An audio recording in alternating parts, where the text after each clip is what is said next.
Look, I just finished playing the chapters 3, 4, and 5 from Life is Strange Double Exposure, and my audience here is basically Life is Strange fans from Brazil and Portugal and other Portuguese speakers country. But I'm making this video in English because I hope that I can reach someone that works at Deck9 or Square Enix. I hope that maybe they listen to some things that I have to say.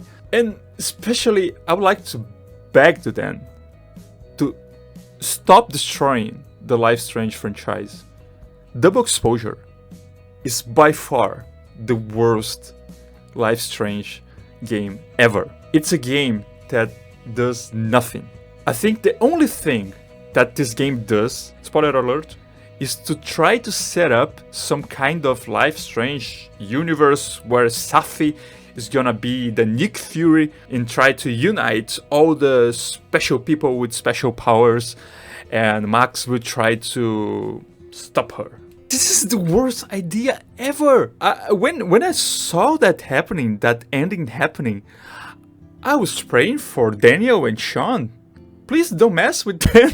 You already destroyed Max and Chloe. Not for me, because I don't consider this game like a canon. Even the comics are more canon than this game. I didn't read all the comics, but in the first one they have a good idea about how to deal with Max and Chloe in a way that probably everyone that is fan of the franchise would like to see. Like they dealing with the destruction of Arcadia Bay, and they having personal problems, and Max freaking out and traveling across alternative realities. This is much better way to make a plot. Not this that they did. They just threw Chloe in the garbage. They said that they would be respecting both endings, but they didn't. They simply didn't. Come on. They ignored everyone that lived in Arcadia Bay. Max had an arc where she grew and she became a more mature person that she was in the beginning of the game. She didn't even look like a teacher in this game. She don't seem to be a grown-up. Anyway, my experience with this game was ruined since the beginning because Deck9 doesn't know, or I don't know if it's Square Enix that deals with the marketing part, but they spoil so much of the game in the trailers. They did it to Life is Strange True Colors. They spoiled Gabe's death the same way they did with Safi and Max's new powers. I think that most of the people who enjoyed the game are people that doesn't know what is going to happen in chapters 1 and 2. And I think that I would be a little bit more optimistic if I played the first 2 chapters without being spoiled. I think that in the end, they are just trying to make some brutal money from Donut Legacy, and that's so very disrespectful because, you know that Donut would never write these characters this way. Max has no personality at all in this game. It's so repetitive what they did in this game. Like, in the end, you do nothing. You just follow a bunch of checklists and talk to a lot of random people, and all the information are very clear there. You don't need to investigate anything, you know? You just talk to people, go there, go there, go there, go there. You don't have much to explore in these scenarios. The game is full of invisible walls. Like, there is a piece of wood in the floor, but Max cannot step up. She cannot pass through it because there is a piece of wood in the floor. So there is an invisible wall. That makes a lot of sense. The mechanics of this game is very poor. The movement flow of the character is something from 10 years ago. You are using Unreal Engine 5, come on. You can do something better. But yes, there is things that I liked from the game, yes. The soundtrack is very good. Every Life is Strange has a killer soundtrack. This one is not different. Moses is also a good character. I liked him a lot. He is one of the only characters I think. Him and Gwen, both are very grounded. They respect the feeling of the game.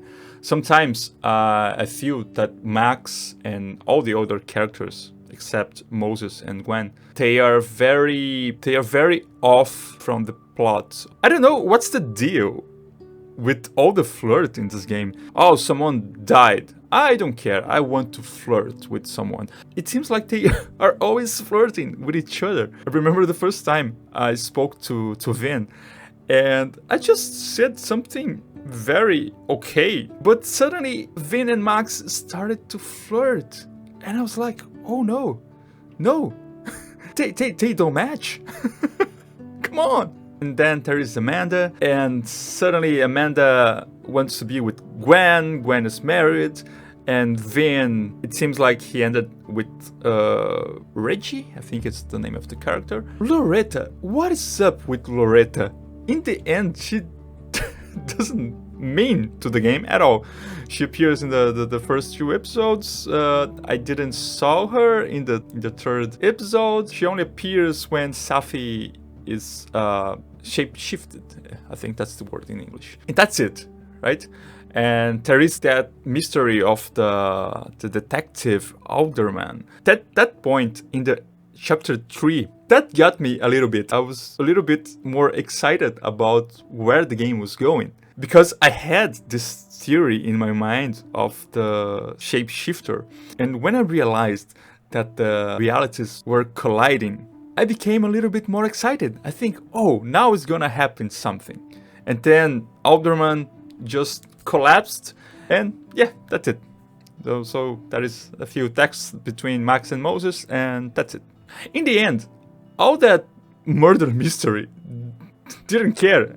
It starts with who killed Safi, then it became, oh, what happened to Maya Okada, and then Avengers. Life Strange, now it's Avengers. The game is so confused. The pace of the episodes is so confused. The length of the episodes also are very irregular. I don't like this chapter endings. I am way more fan of what Donut did, making episodes and episodes well structured with that beautiful endings, mixing a good soundtrack and showing all the consequences, showing the different characters and how they are in that moment of the game. One of the only positive ways that I imagined from all of this is that we are now going to look to True Colors with more passion. We're gonna look to Life Strange 2 and say, oh, people didn't notice how special you are, because Life Strange 2 is beautiful, especially compared with Double Exposure. And I recently saw my wife playing Life Strange True Colors from beginning to end, and that game is really cool. It has a good art direction. The characters respect their emotions. Life Strange Double Exposure don't know how to do it. I felt so annoyed in the end of the game, in the last 2 chapters of the game, because they were being so repetitive, trying to explain everything from this game and the first game. I don't know, they could use their money, their time to do something better. Come on. Doing something awful, it demands the same effort to do something really good. It's just a matter of, putting some more passion. Maybe, there's the executives behind. I don't know. Work the politics if that's the case. It's way worse if you make a game that goes against your beliefs. I'm really feeling sad about Life Strange franchise because I love it so much, and I'm just feeling sad about it because I would love to play a game with Max and Chloe again. Chloe is such a good character. I don't know, I will wait 72 hours and maybe I do another video here to tell you a little bit more about my thoughts about the game, and maybe my review will be in English as well. But that's just my initial thoughts after playing Life Strange Double Exposure for the first time. Yeah.